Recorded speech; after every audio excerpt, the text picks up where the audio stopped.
পুলিশকে গালিগালাজের অভিযোগ অনুব্রত মণ্ডলের বিরুদ্ধে, আর যাকে কেন্দ্র করে গতকাল দিনভর চলে রাজনীতির পারদ সেই অনুব্রত মণ্ডল।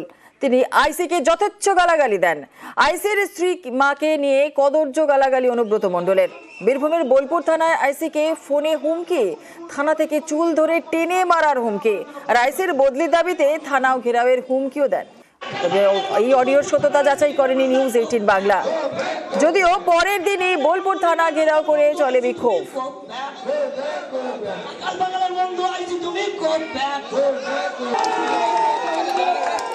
কি সেই ভাইরাল অডিও শোনাবো। হ্যালো, হ্যাঁ বলুন।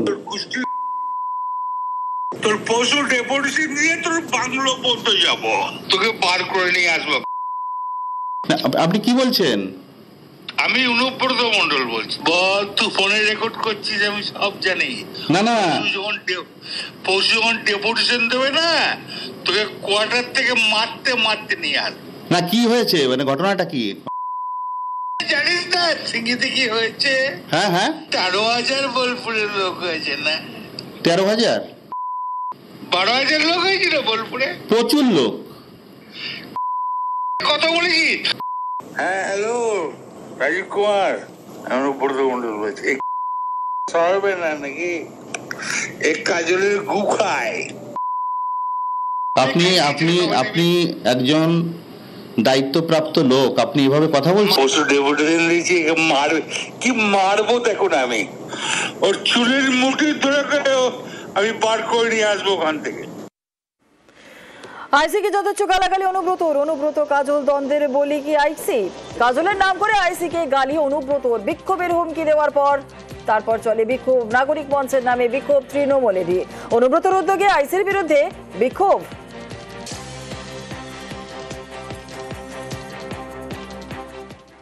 ডেপুটেশন দিতে পারি না, সাধারণ মানুষকে দিলে আমরা মানা করি। আজকে তো বোলপুরের বাসিন্দারাই এটা করেছে। দুবার তিনবার করে কেস দেওয়া হচ্ছে। হ্যাঁ, পয়সার জন্য। ও যাকে তাকে মেসেজ করে টাকা চাইছে, 70,000 80,000। এফআইআর করতে গেলে বলছে 5,000 টাকা নিয়ে এসো। এটা আমি অলরেডি এসপি কে জানিয়েছি। আমি অ্যাডিশনাল এসপি কে বলেছি, ডিআইজি কে বলেছি, সামথিং কে বলেছি, এই আইসির এগেইনস্টে সামথিং কে বলেছি, আমাদের রাজীব কুমারকে জানিয়েছি ইমিডিয়েটলি তুলে না হোক, নাহলে বোলপুরের পরিবেশ নষ্ট হয়ে যাচ্ছে।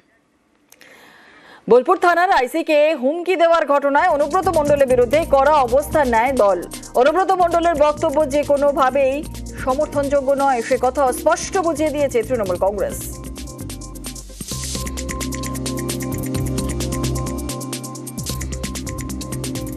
যে ধরনের মন্তব্য, যে অপশব্দের প্রয়োগ অনুব্রত মণ্ডল করেছেন, সেটার আমরা নিন্দা করছি।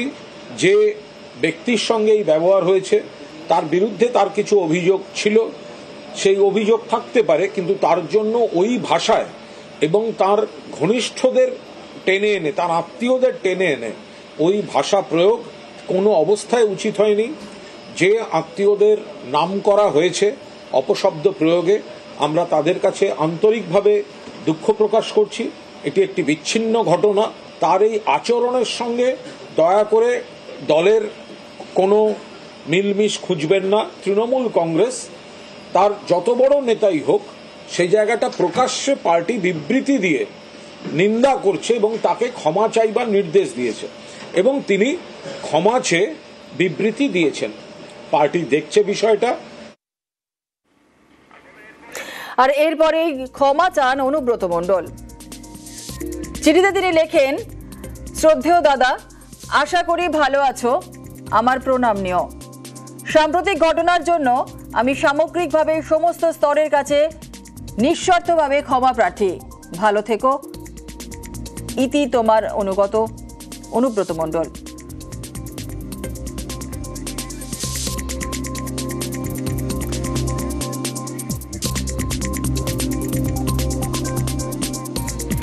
আর এই চিঠি তিনি তৃণমূলের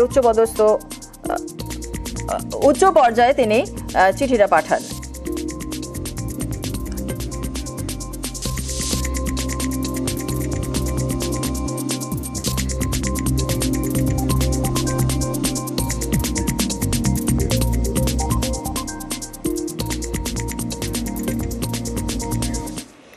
বোলপুর থানায় অনুব্রতকে তলব এবং আজ বোলপুর থানায় অনুব্রত মণ্ডলকে তলব করেছে পুলিশ। সেই সংক্রান্ত নোটিশ দেওয়া হয়েছে তাকে। কিন্তু কেন এই তলব? কারণ বোলপুর থানার আইসিকে ফোনে কদর্য ভাষায় গালিগালাজের অভিযোগ অনুব্রত মণ্ডলের বিরুদ্ধে। আইসিকে হুমকি গালাগালির অভিযোগে এফআইআর দায়ের করা হয়েছে। তদন্তের দায়িত্বে এসডিপিও।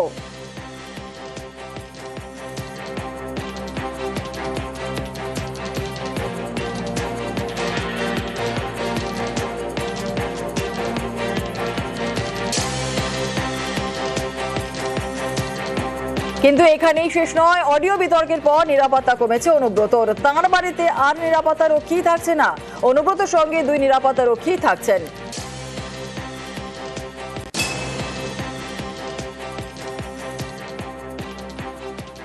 আমাদের আইসি বোলপুর লিটন হালদার উনি কমপ্লেন করেছেন কি 2 দিন আগে ওনাকে একজন এখানে লোকাল নেতা ওভার টেলিফোন ভার্বাল অ্যাবিউজ করেছেন।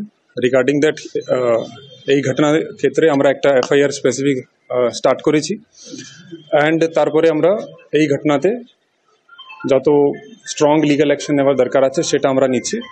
অ্যাজ পার ল আইন অনুযায়ী যা যা অ্যাকশন নেওয়ার আছে আমরা সব অ্যাকশন নেব। পুলিশকে কদর্য ভাষায় গালিগালাজে দল করা অবস্থান নিয়েছিল আর তারপরই ক্ষমা চাইলেন অনুব্রত মণ্ডল। প্রথমে লিখিতভাবে আর তারপর ভিডিও বার্তায় ক্ষমা চান অনুব্রত মণ্ডল। দলকে চিঠি দিয়েই ক্ষমা প্রার্থনা অনুব্রত মণ্ডলের। ক্ষমা চেয়ে ঠিকই কি বলেছিলেন অনুব্রত মণ্ডল, শুনুন। পুলিশকে গাল দেওয়ার কথা আমি কোনদিন ভাবতেই পারি না। পুলিশকে গাল করে যদি দেয় আমি তাকে অপমান করি। আমি খুব দুঃখিত, কারণ আমি ওষুধ ফষুধ ডাক্তার খাই তো অনেক ঘুমের, আর আমি এখন 10টার সময় ঘুমিয়ে যাই এবং ঘুমের ট্যাবলেটও খাই। সেই সময় ঘুমটা ভেঙেছে নুরুল যে ছেলেটা আমাদের, ওকে যখন মেরে পা হাত ভেঙে দিয়েছে আমার মনটা খুব খারাপ। আমি আইসিকে বলেছি তাড়াতাড়ি জানকে অন্তত ছেলেটাকে আজ হসপিটালাইজ করুন। তো উনি আমাকে একটা অন্য ধরনের কথা বলেছে, সেটা আমি আর বলতে রাজি নই।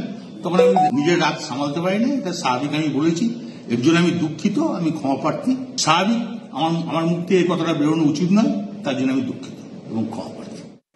নালার জল খালে গিয়ে পড়ার কথা, কিন্তু তার হচ্ছে কই? শাসনে এমন ভাবেই নালা তৈরি করা হয়েছে যে উল্টে খালের জলই ঢুকছে নালায়। নালা উপচে পড়ছে আর তারপর সেই নোংরা জল ঢুকছে বাড়িতে।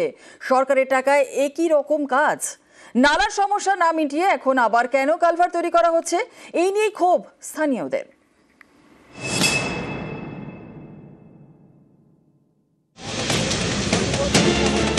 নালার জল রাস্তায় ইট পেতে চলছে যাতায়াত।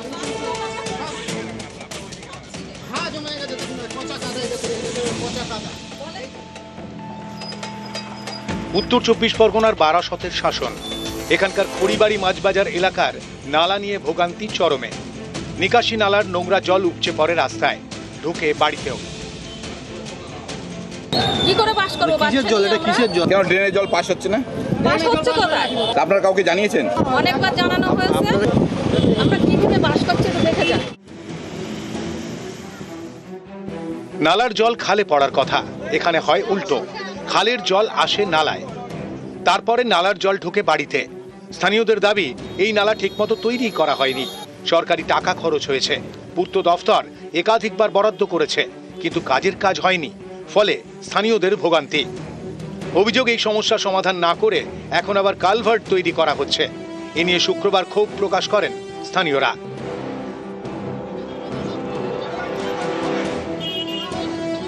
সেই কালভার্টটার উপরে একটা অস্থায়ী কনস্ট্রাকশন হয়েছে, যার জন্য এই ড্রেনেজের জল ওই ধারে ড্রেনে যেতে পারছে না। একটা অপরিকল্পিত প্ল্যানিংয়ের জন্যই আজকে সরকারি টাকা লক্ষ লক্ষ টাকা অপব্যয় হচ্ছে। আলটিমেটলি কাজের কাজ কিছু হচ্ছে না।